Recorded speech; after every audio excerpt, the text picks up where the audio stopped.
Tapat, matatag at maaasahan balitang tama at totoo lamang dito sa Pilipinas Network.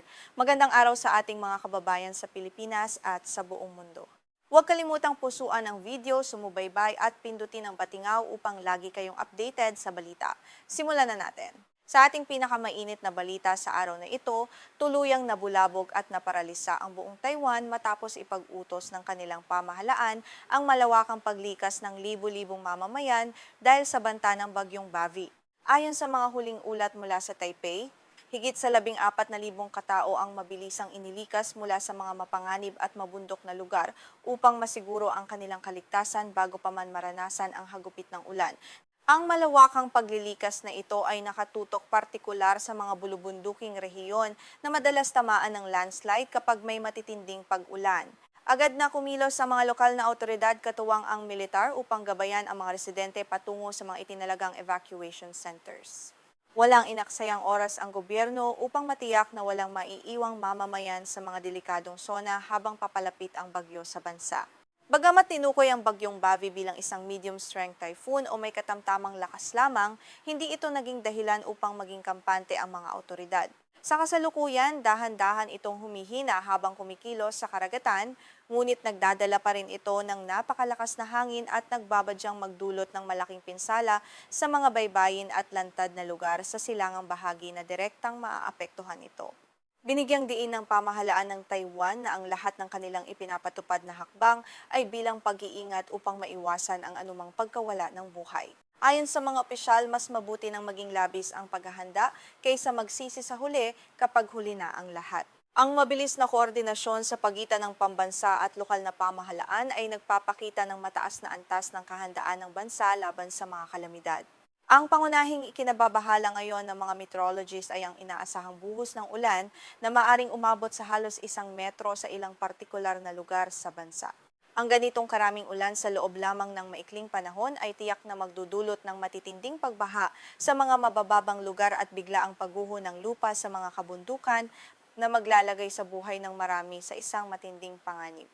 Karamihan sa mga residenteng napilitang lumikas ay nagmula sa mga lalawigan sa hilaga at silangang bahagi ng isla na siyang direktang tinatamaan ng mga panlabas na rain band ng bagyo.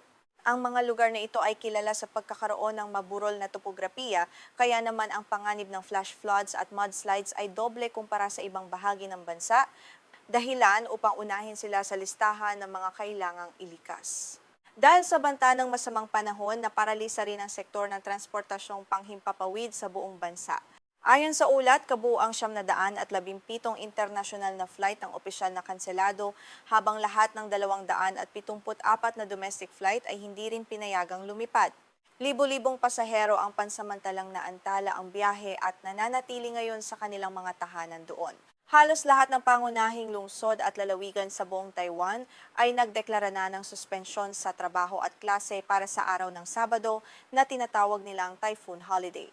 Ang hakbang na ito ay naglalayong limitahan ang paggalaw ng mga tao sa labas at hikayatin silang manatili na lamang sa loob ng kani-kanilang mga ligtas na tahanan habang patuloy na nararanasan ang masamang epekto ng nagdaang bagyo sa bansa.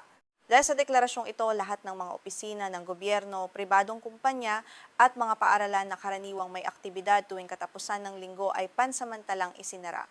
Ang mga pampublikong pasyalan, parke at mga pamilihan ay nakasara rin upang maiwasan ang anumang aksidente na maaaring idulot ng malalakas na hampas ng hangin at biglaang pagbagsak ng mga puno o iba pang istruktura sa mga lansangan. Sa kabila ng malawakang pagsasara, na natiling bukas ang pangunahing North-South High-Speed Rail Line na nag-uugnay sa magkakaibang dulo ng bansa. Gayunpaman, nagpatupad ang pamunuan nito ng pinababang schedule at limitadong serbisyo upang matiyak ang kaligtasan ng mga pasahero. Patuloy ang kanilang mahigpit na pagbabantay sa lagay ng riles kung sakaling magkaroon ng banta ng pagbaha o bigla ang pagguho ng lupa. Sa kabiserang lungsod ng Taipei, naramdaman ang pabugso-bugsong malakas na hangin at patuloy na pag-ulan mula pa kaninang umaga. Bagamat walang direktang landfall sa lungsod, ramdam pa rin ng mga residente ang lamig at lakas ng hanging dala ng bagyo. Ang mga kalsada na karaniwang abala at puno ng mga sasakyan ay kapansin-pansing tahimik ngayon dahil sa takot ng mga mamamayan na lumabas sa gitna ng masamang panahon. Gayunpaman, may ilang residente pa rin ang nakitang lumabas ng kanilang mga bahay sa kabila ng babala ng pamahalaan.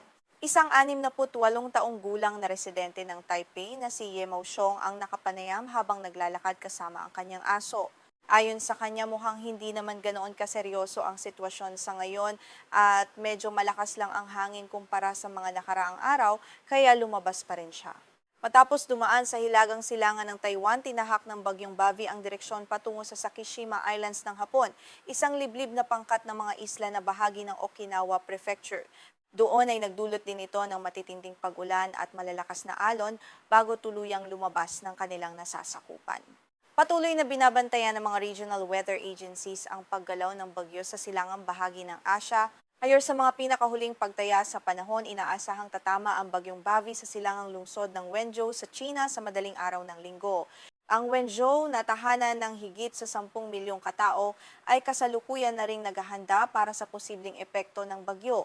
Naglabas na ng mga babala ang kanilang lokal na pamahalaan upang alertuhin ang mga mamamayan sa darating na matinding ulan at napakalakas na hangin. Ang sitwasyong ito ay nagpapakita ng malaking epekto ng mga bagyo sa ekonomiya at turismo sa buong rehiyon ng Silangang Asya. Ang pagkansela ng daan-daang flights at pagsasara ng mga negosyo sa Taiwan ay nagdulot ng milyon-milyong dolyar na pagkalugi sa loob lamang ng isang araw. Gayunpaman, binigyang diin ng mga eksperto na ang kaligtasan ng mga mamamayan ang nananatiling pinakamahalagang prioridad sa lahat ng oras. Sa lungsod naman ng Wenzhou, nagsimula na rin magpatupad ng mga katulad na hakbang ang mga otoridad tulad ng pagpapatigil sa mga aktibidad sa dagat at paglilikas sa mga mangingisda. Ang mga flood control department doon ay abala na sa pag-inspeksyon sa mga dike at imbakan ng tubig upang matiyak na kakayanin ng mga ito ang biglaang pagtaas ng antas ng tubig na idudulot ng paparating na bagyong Bavi sa kanilang bansa. Kung ikukumpara sa mga nakaraang nagdaang bagyo sa rehiyon, ang banta ng isang metrong ulan ay itinuturing na lubhang mapanganib para sa lahat. Maraming mga bansa sa Asya ang nakaranas na ng matitinding trahedya dahil sa ganitong dami ng ulan. Kaya naman ang maagang paglilikas na ginawa ng Taiwan ay pinupuri ng maraming eksperto sa disaster risk reduction bilang isang epektibong halimbawa ng maagang pag-aksyon doon. Ang pagdalas ng mga ganitong uri ng katamtaman hanggang sa malalakas na bagyo sa rehiyon ay iniuugnay rin ng maraming siyentipiko sa patuloy na pagbabago ng klima o climate change. Dahil sa mas mainit na temperatura ng karagatan, mas mabilis na lumalakas ang mga bagyo at nagdadala ng mas maraming singaw ng tubig na nagiging sanhi ng mas matitinding pag-ulan at mas mapanirang hangin pagdating sa lupa ng bansa. Para sa ating mga kababayan at mga overseas Filipino workers na kasalukuyang naninirahan o nagtatrabaho sa Taiwan, pinapayuhan kayong makipag-ugnayan sa Manila Economic and Cultural Office o MECO para sa anumang tulong o impormasyon.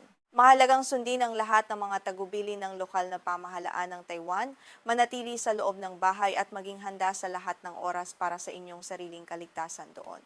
At iyan ang pinakahuling ulat ukol sa sitwasyon ng bagyong Bavi sa Taiwan. Patuloy naming babantayan ang paggalaw ng bagyong ito pati na rin ang magiging epekto nito sa ating mga karatig bansa sa Asya. Manatiling ligtas, maging alerto at subaybayan ang mga susunod pa nating ulat dito lamang sa inyong pinagkakatiwalaang balitaan.